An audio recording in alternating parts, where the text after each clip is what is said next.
नमस्कार। Vision IAS के news today के इस अंक में आप सभी का स्वागत है। इस अंक में हम आपके लिए लेकर आए हैं यूपीएससी परीक्षा की दृष्टि से महत्वपूर्ण कुछ अहम खबरें। इस अंक के साथ मैं हूं दिव्या तोमर। आइए सबसे पहले बात करते हैं इस अंक की खास खबरों के बारे में। संसदीय स्थायी समिति ने मनरेगा की समीक्षा की। वैज्ञानिकों ने नाभिकीय संलयन से ऊर्जा उत्पादन में नया कीर्तिमान स्थापित किया। उच्चतम न्यायालय के मुताबिक न्यायाधीशों को भावुक होकर मृत्युदंड की सजा नहीं देनी चाहिए। भारतीय राष्ट्रीय महासागर सूचना सेवा केंद्र ने तटीय सुभेद्यता सूचकांक तैयार किया। केंद्रीय कोयला मंत्री ने जानकारी दी कि भारत ने वर्ष 2023-24 तक 1.2 बिलियन टन कोयला उत्पादन का लक्ष्य निर्धारित किया। और भूचुंबकीय तूफान ने स्टारलिंक उपग्रहों को नष्ट कर दिया। और आइए अब इस अंक की खबरों पर विस्तार से चर्चा करते हैं। इस अंक की पहली खबर पेपर 2 के टॉपिक केंद्रीय योजनाओं से संबंधित है। तो इस अंक में सबसे पहले बात करेंगे सरकार की बेहद महत्वपूर्ण योजना मनरेगा की। मनरेगा यानी महात्मा गांधी राष्ट्रीय रोजगार गारंटी योजना। हाल ही में संसदीय स्थायी समिति ने मनरेगा की समीक्षा की है। ग्रामीण विकास पर संसद की स्थायी समिति ने मनरेगा के संबंध में कुछ सिफारिशें प्रस्तुत की हैं। ये सिफारिशें ऐसे समय में प्रस्तुत की गई हैं जब मनरेगा उन प्रवासी कामगारों के लिए सुरक्षा कवच बन गया है जो कि कोविड-19 के कारण अपने गांव को लौट आए हैं। साथ ही पिछले वित्तीय वर्ष में काम की मांग भी अपने सबसे ऊंचे स्तर पर पहुंच गई थी। संसदीय स्थायी समिति ने अपनी रिपोर्ट में कुछ बाधाएं बताई हैं, जैसे कि समय पर धनराशि जारी करने के मामले में राज्यों के साथ प्रभावी समन्वय की कमी है। इसके अलावा राज्य सरकारों द्वारा निर्धारित समय सीमा के भीतर प्रक्रियाओं से जुड़ी आवश्यक औपचारिकताओं को पूरा नहीं किया जाता है। इसके अलावा अन्य बाधा है कार्य पूरा होने के 3 दिनों के भीतर हाजिरी रजिस्टर को अपडेट नहीं करना और राज्यों द्वारा मजदूरी या सामग्री का हिस्सा जारी करने के लिए आवश्यक दस्तावेज को जमा करने में देरी की जाती है। इन सभी बाधाओं को दूर करने के लिए समिति ने कुछ सिफारिशें भी प्रस्तुत की हैं, जैसे कार्य के गारंटीकृत दिनों को वर्ष में 100 दिनों से बढ़ाकर कम से कम 150 दिन किया जाना चाहिए।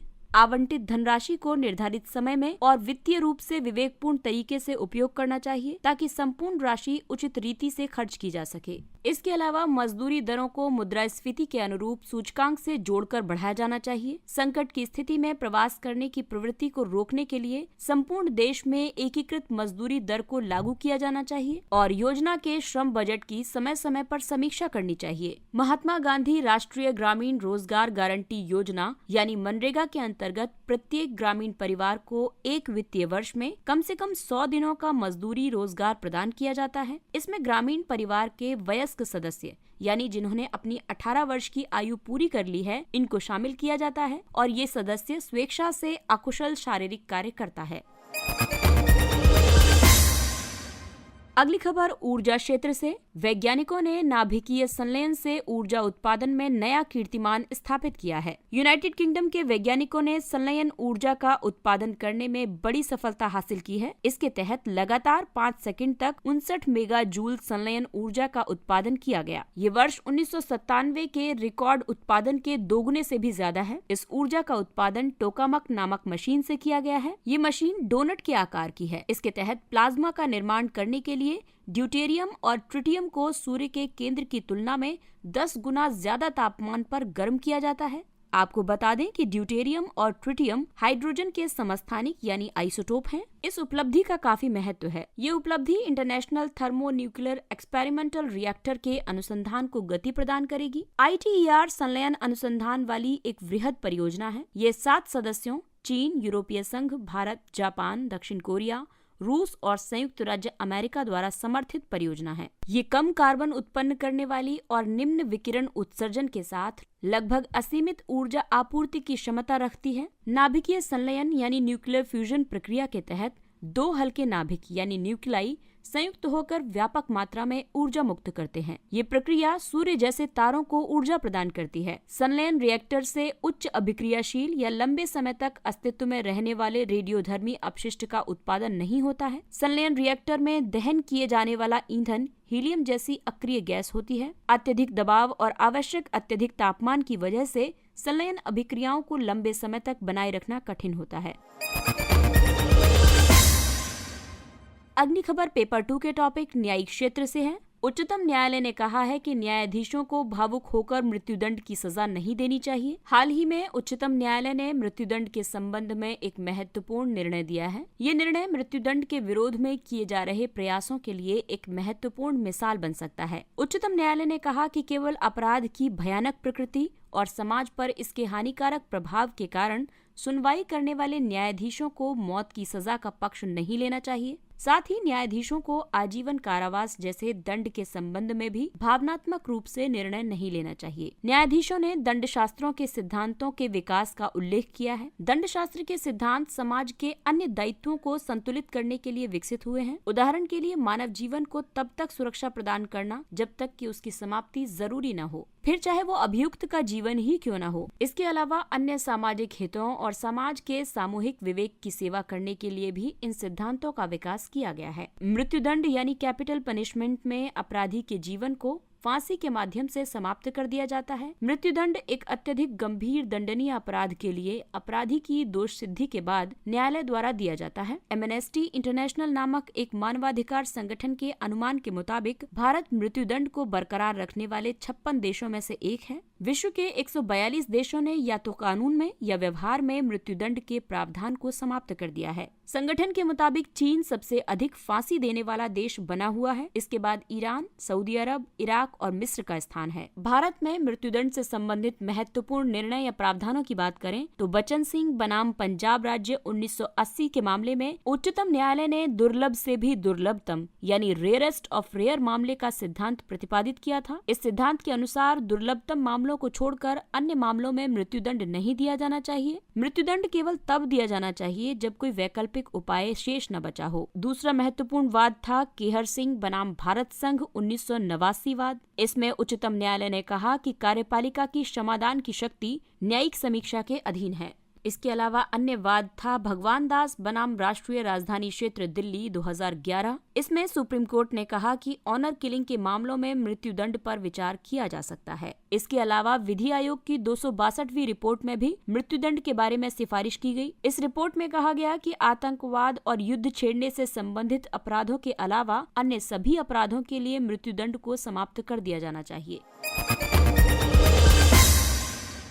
अगली खबर समुद्र पारिस्थितिकी से संबंधित है। भारतीय राष्ट्रीय महासागर सूचना सेवा केंद्र ने तटीय सुभेद्यता सूचकांक तैयार किया है। भारतीय राष्ट्रीय महासागर सूचना सेवा केंद्र ने राज्यों के स्तर पर संपूर्ण भारतीय तट की सुभेद्यता का आकलन किया है। इसका उद्देश्य तटीय सुभेद्यता सूचकांक तैयार करने के लिए 1:1,00,000 पैमानों पर 156 मानचित्रों वाला एक एटलस तैयार करना है। तटीय सुभेद्यता एक स्थानिक अवधारणा है। इसके तहत तटीय जोखिमों से उत्पन्न खतरों के प्रति अति संवेदनशील व्यक्तियों और स्थानों की पहचान की जाती है। तटीय सुभेद्यता सूचकांक की मुख्य विशेषताओं की बात करें तो इन मानचित्रों में भारतीय तट के लिए भविष्य में समुद्र के जल स्तर में वृद्धि की वजह से तटीय जोखिमों का निर्धारण किया गया है। ये निर्धारण भौतिक और भूवैज्ञानिक मापदंडों पर आधारित है। तटीय सुभेद्यता सूचकांक में कई मापदंडों का उपयोग किया गया है, जैसे कि ज्वार की सीमा, लहर की ऊंचाई, तटीय ढलान, तटीय ऊंचाई, तट रेखा की परिवर्तन दर, भू आकृति विज्ञान और ऐतिहासिक रूप से सापेक्ष समुद्र जल स्तर में परिवर्तन की दर। इसके अलावा एक तटीय बहु जोखिम सुभेद्यता मानचित्रण का संचालन भी किया गया है। इसका उद्देश्य उन मिश्रित खतरे वाले क्षेत्रों की पहचान करना है जो बाढ़ की चरम घटनाओं के कारण तटीय क्षेत्रों के साथ साथ जलमग्न हो सकते हैं, क्योंकि तटीय सुभेद्यता आकलन तटीय आपदा प्रबंधन और तटीय समुदायों को सक्षम बनाने के लिए उपयोगी है।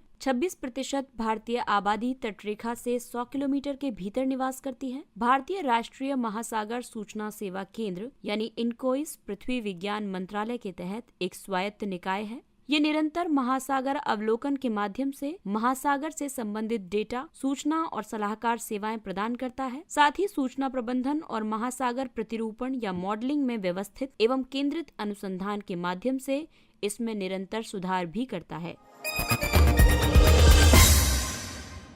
अगली खबर ऊर्जा क्षेत्र से है। केंद्रीय कोयला मंत्री ने कहा कि भारत ने वर्ष 2023-24 तक 1.2 बिलियन टन कोयला उत्पादन का लक्ष्य निर्धारित किया।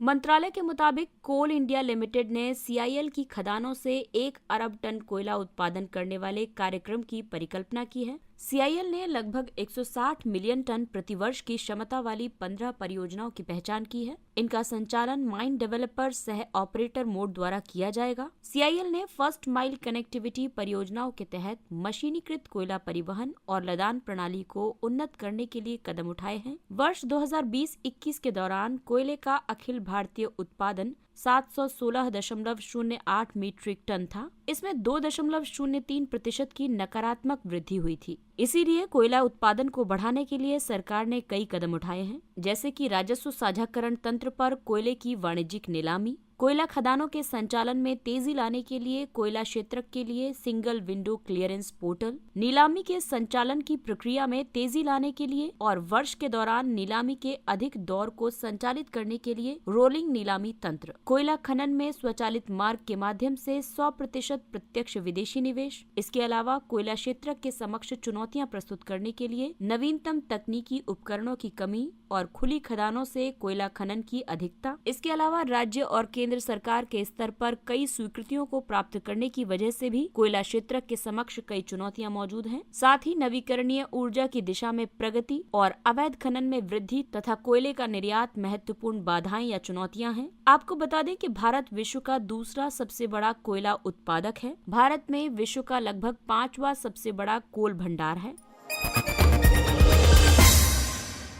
भूचुंबकीय तूफान ने स्टारलिंक उपग्रहों को नष्ट कर दिया। हाल ही में स्टारलिंक उपग्रहों में से दर्जनों उपग्रह प्रक्षेपित किए जाने के एक दिन बाद ही एक भूचुंबकीय तूफान की चपेट में आने के कारण नष्ट हो गए। स्टारलिंक उपग्रहों को स्पेस एक्स द्वारा प्रक्षेपित किया गया है। स्टारलिंक ब्रॉडबैंड कनेक्टिविटी के लिए निम्न भूकक्षा में स्थापित उपग्रह हैं। निम्न भूकक्षा 1000 किलोमीटर से कम की ऊंचाई पर होती है। भूचुंबकीय तूफान पृथ्वी के चुंबकीय मंडल में घटित होने वाला एक शक्तिशाली विक्षोभ है। जब सौर पवन की वजह से पृथ्वी के आसपास के अंतरिक्ष परिवेश में ऊर्जा का अत्यधिक प्रभावशाली आदान प्रदान होता है, तब भूचुंबकीय तूफान की घटना घटित होती है। चुंबकीय मंडल किसी ग्रह के चारों ओर अंतरिक्ष का वो क्षेत्र है जो उस ग्रह के चुंबकीय क्षेत्र द्वारा नियंत्रित होता है। ये तूफान सौर ज्वाला यानी सोलर फ्लेयर नामक विकिरण के शक्तिशाली विस्फोटों से उत्पन्न होते हैं। ये सौर ज्वाला सौर कलंक यानी सन स्पॉट्स के पास चुंबकीय क्षेत्र की रेखाओं के पुनर्गठन की वजह से ऊर्जा के अचानक विस्फोट से उत्पन्न होती है। सूर्य के आंतरिक भाग में सक्रिय सौर चुंबकीय चक्र ऐसे क्षेत्र बनाता है जो सतह पर उभर कर काले धब्बों की तरह दिखाई देते हैं। उन धब्बों को ही सौर कलंक कहा जाता है। ये काले इसलिए दिखाई देते हैं क्योंकि वे सूर्य की सतह के अन्य भागों की तुलना में कम गर्म होते हैं। इसके पृथ्वी पर प्रभाव की बात करें तो ये तूफान GPS, रेडियो और उपग्रह संचार जैसी अंतरिक्ष आधारित सेवाओं के संचालन को प्रभावित कर सकते हैं। ये विमान की उड़ानों, विद्युत ग्रिड और अंतरिक्ष अन्वेषण कार्यक्रम को प्रभावित कर सकते हैं। स्पेस वॉक कर रहे अंतरिक्ष यात्रियों को सौर विकिरण के संपर्क में आने से स्वास्थ्य संबंधी जोखिमों का सामना करना पड़ता है। इससे निकलने वाले उच्च ऊर्जा युक्त कण सौर प्रोटॉन घटना के तहत होते हैं या फिर आयन मंडल में विक्षोभ लाते हैं। इसके तहत विद्युत चुंबकीय विकिरण अप्रभावित क्षेत्र रहता है। प्लाज्मा क्लाउड्स यानी प्लाज्मा बादल भूचुंबकीय तूफान लाते हैं। ये आवेशित इलेक्ट्रॉन तूफान लाते हैं। इसके अलावा मैग्नेटोस्फीयर सबस्ट्रॉम से गर्म प्लाज्मा निकलता है। आइए बात करते हैं कुछ अन्य महत्वपूर्ण सुर्खियों के बारे में। भारत ने ड्रोन आयात पर प्रतिबंध लगाया। भारत सरकार ने अनुसंधान एवं विकास तथा रक्षा और सुरक्षा उद्देश्यों को छोड़कर अन्य के लिए तत्काल प्रभाव से ड्रोन के आयात पर प्रतिबंध लगा दिया है। सरकार के इस कदम का उद्देश्य मेड इन इंडिया के तहत ड्रोन निर्माण को बढ़ावा देना है। ड्रोन निर्माण को बढ़ावा देने के लिए कई कदम उठाए गए हैं। सरकार ने वर्ष 2022 के बजट में ड्रोन शक्ति का प्रस्ताव प्रस्तुत किया। विभिन्न प्रकार के अनुप्रयोगों के माध्यम से ड्रोन शक्ति की सुविधा प्रदान करने और ड्रोन ASA सर्विस के लिए स्टार्टअप्स को बढ़ावा दिया जाएगा। वर्ष 2021 में सरकार ने ड्रोन और उसके घटकों के लिए उत्पादन से संबद्ध प्रोत्साहन योजना को मंजूरी दी थी। साथ ही इसके लिए 3 वित्तीय वर्षों में 120 करोड़ रुपए का आवंटन भी किया गया है। नागर विमानन मंत्रालय ने उदारीकृत ड्रोन नियमों को अधिसूचित किया है। इसका उद्देश्य ड्रोन संबंधी अनुसंधान एवं विकास को प्रोत्साहित करना है। साथ ही भारत को ड्रोन निर्माण के हब के रूप में स्थापित करना है। चीन पाकिस्तान आर्थिक गलियारा। भारत ने चीन पाकिस्तान के संयुक्त बयान में जम्मू कश्मीर और सीपेक के संदर्भों को खारिज किया है। चीन पाकिस्तान आर्थिक गलियारे को वर्ष 2015 में आरंभ किया गया था। ये शिनजियांग उइगर स्वायत्त क्षेत्र और पाकिस्तान के पश्चिमी प्रांत बलूचिस्तान में स्थित ग्वादर बंदरगाह को जोड़ता है। इसकी लंबाई 3000 किलोमीटर है। ये चीन की महत्वाकांक्षी बेल्ट एंड रोड इनिशिएटिव का हिस्सा है। चीन के सीपेक को लेकर भारत ने अपना विरोध प्रकट किया है, क्योंकि ये पाकिस्तान अधिकृत कश्मीर यानी पीओके से होकर गुजरता है। ईरान की खैबर बस्टर मिसाइल। ईरान ने एक नई मिसाइल खैबर बस्टर का अनावरण किया है। ये मिसाइल कट्टर शत्रु इजराइल और वहां स्थित अमेरिकी सैन्य अड्डे को निशाना बनाने में सक्षम है। मध्य पूर्व में ईरान के पास मिसाइलों का सबसे बड़ा शस्त्रागार है। खैबर बस्टर इस्लाम के शुरुआती दिनों में मुस्लिम योद्धाओं द्वारा अधिकृत यहूदी किले के संदर्भ में प्रयोग किया जाता है। खैबर बस्टर मिसाइल की मारक क्षमता 900 मील है। ये ठोस ईंधन पर आधारित है। उच्च सटीकता की क्षमता के साथ इस मिसाइल का पूर्ण निर्माण घरेलू स्तर पर ही किया गया है। ये मिसाइल शील्ड सिस्टम या रक्षा कवच को भी निष्प्रभावी कर सकती है। नियो बैंक केवल ऑनलाइन वित्तीय प्रौद्योगिकी यानी फिनटेक कंपनियां हैं। ये बैंक पूरी तरह से डिजिटल रूप से या मोबाइल ऐप के माध्यम से कार्य करते हैं। ये बिना किसी भौतिक शाखा के डिजिटल बैंक हैं। नियो बैंक प्रौद्योगिकी और कृत्रिम बुद्धिमत्ता यानी आर्टिफिशियल इंटेलिजेंस का लाभ उठाकर ग्राहकों को व्यापक व्यक्तिगत सेवाओं की पेशकश करते हैं। इस तरह से नियो बैंक पारंपरिक बैंकिंग प्रणाली को बाधित कर रहे हैं। हालांकि नियो बैंक्स के कुछ लाभ भी हैं, जैसे कि ये परिचालन लागत यानी ऑपरेशनल कॉस्ट को कम करने के लिए प्रौद्योगिकी का उपयोग करते हैं। ये ग्राहक के अनुकूल इंटरफेस प्रदान करते हैं। ये व्यय का विश्लेषण और उसे ट्रैक करने में कुशल होते हैं। ये खुदरा ग्राहकों, छोटे और मध्यम व्यवसायों आदि की आवश्यकताओं को पूरा करते हैं। रेडियो फ्रीक्वेंसी आइडेंटिफिकेशन यानी RFID। भारतीय सेना ने अपनी गोला बारूद सूची की RFID टैगिंग का कार्यान्वयन आरंभ कर दिया है। RFID यानी रेडियो फ्रीक्वेंसी आइडेंटिफिकेशन एक विशेष प्रकार की रेडियो तकनीक है। ये तकनीक किसी वस्तु पर लगे टैग की पहचान करने के लिए रेडियो तरंगों का उपयोग करती है। इस तरह से आसानी से वस्तु की पहचान हो जाती है। टैग में एक ट्रांसीवर चिप होती है। ये चिप RFID रीडर की विद्युत चुंबकीय तरंग द्वारा सक्रिय हो जाती है और RFID रीडर को अपनी एक पहचान संख्या भेजती है। इस पहचान संख्या का उपयोग टैग के साथ वस्तुओं की सूची के लिए किया जाता है। Nitric oxide nasal spray फेबी spray. कोविड-19 से पीड़ित वयस्क रोगियों के उपचार के लिए फेबी स्प्रे नामक नेजल स्प्रे को भारत में लॉन्च किया गया है। इसे ग्लेनमार्क ने सनोटिस के साथ साझेदारी में विकसित किया है। इसे त्वरित अनुमोदन प्रक्रिया के भाग के रूप में यानी भारत के औषधि महानियंत्रक से विनिर्माण और विपणन दोनों के लिए अनुमोदन प्राप्त हो गया है। फेबी स्प्रे को नासिका में ऊपरी वायु मार्ग में कोविड-19 वायरस को मारने के लिए डिजाइन किया गया है। जब नाक के म्यूकोसा पर इसका स्प्रे किया जाता है तो ये वायरस के खिलाफ एक भौतिक और रासायनिक अवरोध के रूप में कार्य करता है। इस तरह ये वायरस को फेफड़ों में विकसित होने और फैलने से रोकता है। काजीरंगा राष्ट्रीय उद्यान एक शुद्ध कार्बन अवशोषक। एक शोध के मुताबिक काजीरंगा राष्ट्रीय उद्यान जितनी कार्बन अवशोषित करता है उससे कहीं अधिक कार्बन उत्सर्जित कर रहा है। ये शोध भारतीय उष्णकटिबंधीय मौसम विज्ञान संस्थान और तेजपुर विश्वविद्यालय द्वारा किया गया है। दरअसल काजीरंगा राष्ट्रीय उद्यान के एक शुद्ध कार्बन उत्सर्जक बनने के कई कारण हैं, क्योंकि इस राष्ट्रीय उद्यान में पर्णपाती वन की विशेष मृदा में बैक्टीरिया की एक बड़ी आबादी पाई जाती है। ये श्वसन के दौरान कार्बन डाइऑक्साइड छोड़ती है। इसके अलावा मॉनसून के दौरान बादलों के छा जाने की वजह से वृक्ष पर्याप्त रूप से प्रकाश संश्लेषण नहीं कर पाते, जिससे कि CO2 को अवशोषित करने की वन की क्षमता कम हो जाती है। काजीरंगा नेशनल पार्क असम में स्थित है। इसे यूनेस्को द्वारा वर्ष 1985 में विश्व विरासत स्थल के रूप में घोषित किया गया है। यहाँ विश्व में एक सींग वाले गैंडों की सर्वाधिक आबादी पाई जाती है। इसके अलावा ये एक टाइगर रिजर्व भी है। ये एक महत्वपूर्ण पक्षी क्षेत्र भी है। इसे बर्ड लाइफ इंटरनेशनल द्वारा एक महत्वपूर्ण पक्षी क्षेत्र भी घोषित किया गया है।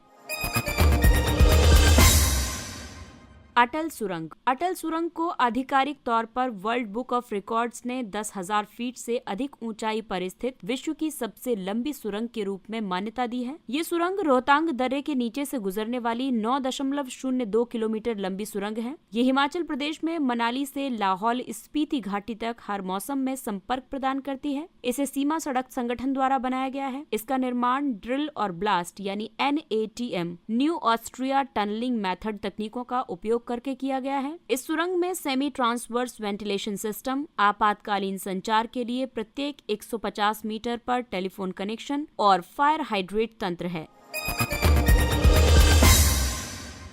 और आइए अब बात करते हैं सुर्खियों में रहे स्थान के बारे में।